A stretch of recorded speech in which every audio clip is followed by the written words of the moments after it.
Добрый день, друзья!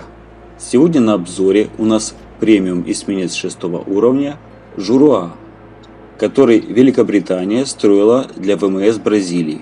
Но в нашей игре Журуа находится в ветке Панамерики. И несмотря на то, что эсминец имеет премиум статус, он доступен каждому в Адмиралтействе за жетоны Панамерики. И в силу этого понимать, стоит ли эсминец вашего внимания, будет полезно. Начнем мы традиционно со статистики по всем эсминцам 6 уровня за последние 28 дней. И здесь эсминец входит в тройку лидеров по проценту побед, опыту, нанесенному урону и количеству потопленных кораблей. И такую ошеломительную статистику эсминец имеет как на европейских серверах, так и в РУ-регионе. Мы же сконцентрируем внимание на сильных и слабых сторонах эсминца и попытаемся понять природу столь высокой эффективности эсминца. Для этого разберем характеристики, а также особенности игры на эсминце.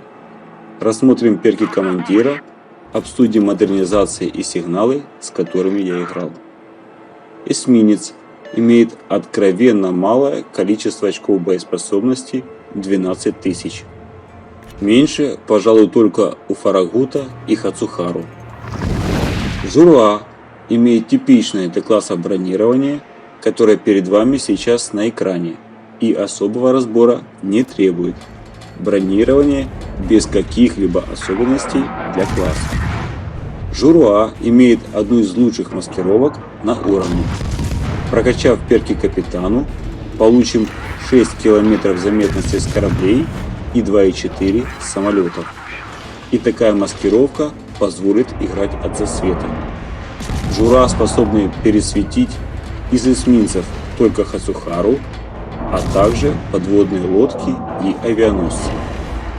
Журуа имеет базовую максимальную скорость хода 36 узлов, и это средняя скорость на уровне. Лучший радиус циркуляции 540 метров и хорошее время перекладки рулей 3 секунды обеспечат эсминцу достойную маневренность. Перейдем к орудиям. И именно главный калибр вызывает больше всего вопросов.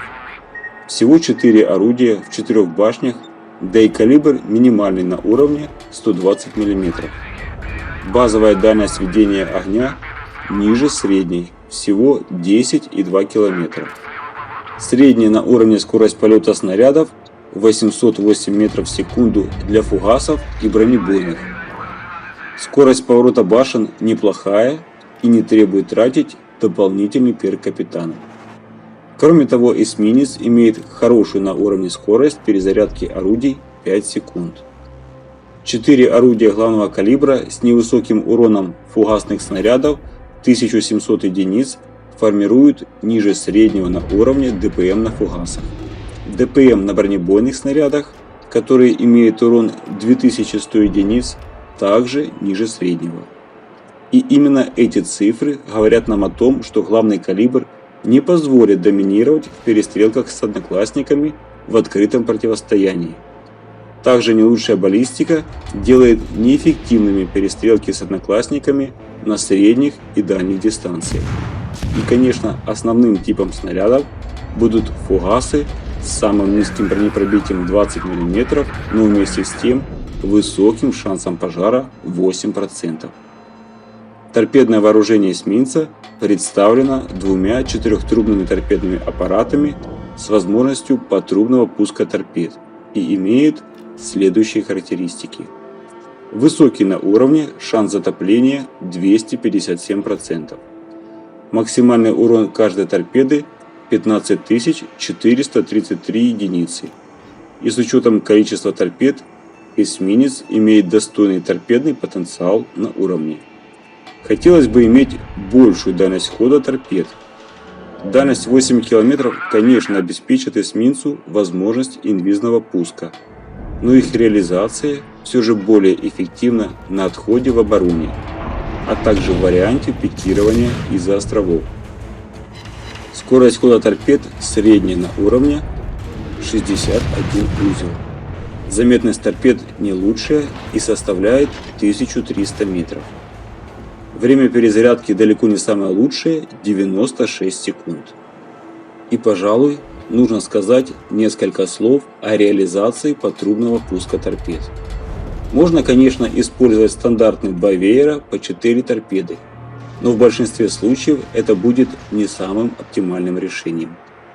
А используя патрубный пуск, появляется возможность пуска торпед с фактически неограниченной шириной веера торпед.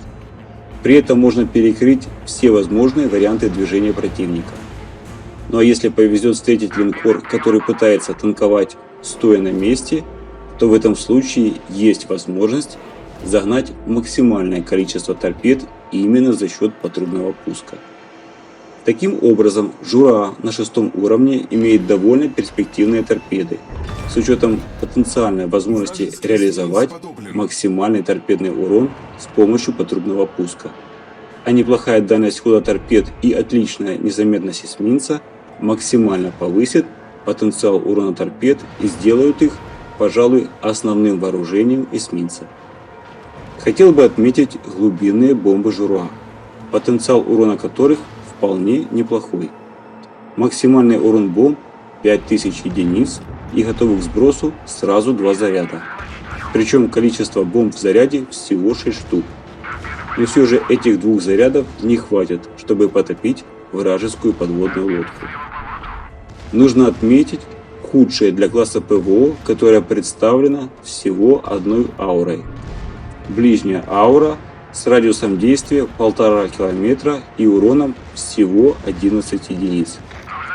То есть можно смело сказать, что ПВО у эсминца нет. И его даже можно не включать при налетах авианосцев. Авиагруппы будут максимально короткое время находиться в зоне действия ауры ПВО, а его урон даже не успеет поцарапать краску самолетом. Несмотря на то, что Жура имеет премиум статус, командира нужно будет прокачивать с нуля, так как ветки эсминцев Панамерики в нашей игре еще нет. И для эффективной игры на Жура командиру нужно иметь минимум 10 очков опыта. Очки умений в первую очередь лучше потратить по стандартной схеме на живучесть, а именно на следующие перки командира. Первый перк – профилактика. Второй перк – из последних сил, который позволит частично сохранить скорость и маневренность при критах двигателя и рулевых машин. Третий перк – мастер борьбы за живучесть. Увеличит боеспособность, что крайне важно для эсминца. Четвертый перк – мастер маскировки. Снизит заметность на 10% и повысит живучесть эсминца. И этих перков уже будет достаточно для реализации основных сильных сторон эсминца, а именно маскировки и торпедного вооружения. Дальше рекомендую к изучению следующие перки. Пятый перк – отчаянный. Улучшит характеристики корабля при потере боеспособности, в том числе снизит время перезарядки главного калибра, торпед и повысит постоянный урон бесполезного ПВО. Шестой перк – суперинтендант. Увеличит количество жизненно важных расходников, дымы и форсаж. Седьмой перк – мастер перезарядки торпед. Снизит время перезарядки торпед на 10% и повысит потенциал торпедного урона. Восьмой перк – торпедист. Повысит скорость хода торпед на 5%. Как альтернативный вариант неплохо зайдет взрывотехник, который немного повысит вероятность поджога и увеличит радиус взрыва глубинных бомб. На Журуа я установил следующие модернизации. Первый слот – основное вооружение. Усилит живучесть главного калибра и торпедных аппаратов, что повысит эффективность эсминца в бою. Второй слот – защита машинного отделения. Повысит живучесть двигателя и рулевых машин, что так важно для эсминца, который всегда находится на линии огня.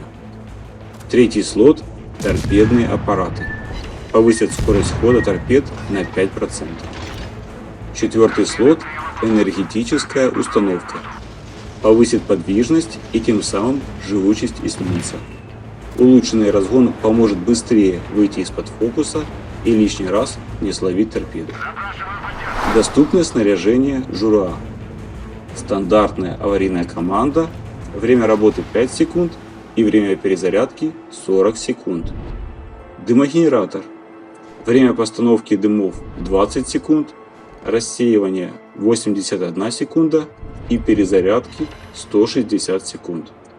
Эти дымы в большинстве случаев нужны, чтобы отсветиться, но иногда позволят захватить точку или непродолжительное время вести огонь по врагу и помогут реализовать высокий шанс пожара фугасов.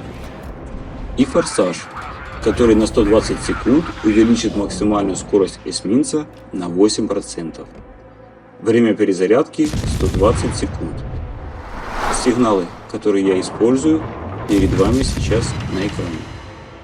Подводя итоги, следует сказать, что игру на Журоа не получится назвать простой. Эсминец имеет ряд недостатков, а именно малое количество очков боеспособности, абсолютно бесполезное ПВО и слабый главный калибр. Но несмотря на это, фугасные снаряды имеют высокий шанс пожара и крайне просты в реализации. Кроме того, эсминец в своем арсенале имеет торпеды с неплохой дальностью хода и возможностью реализовать внушительные цифры урона с помощью патрубного пуска. А одна из лучших маскировок на уровне прекрасная маневренность и неплохая скорость максимально повысят итоговую эффективность эсминца. И именно комбинация хорошей маскировки эсминца, торпедного вооружения с неплохим потенциалом урона и высокой вероятности поджога фугасов, на мой взгляд, должна лечь в основу геймплея эсминца. И именно эффективная реализация этой тактики существенно повысит шансы на победу. Но для раскрытия потенциала эсминца нужно выполнить следующие требования. Изучить основные предложенные перки командира, для чего понадобится минимум 10 очков навыков.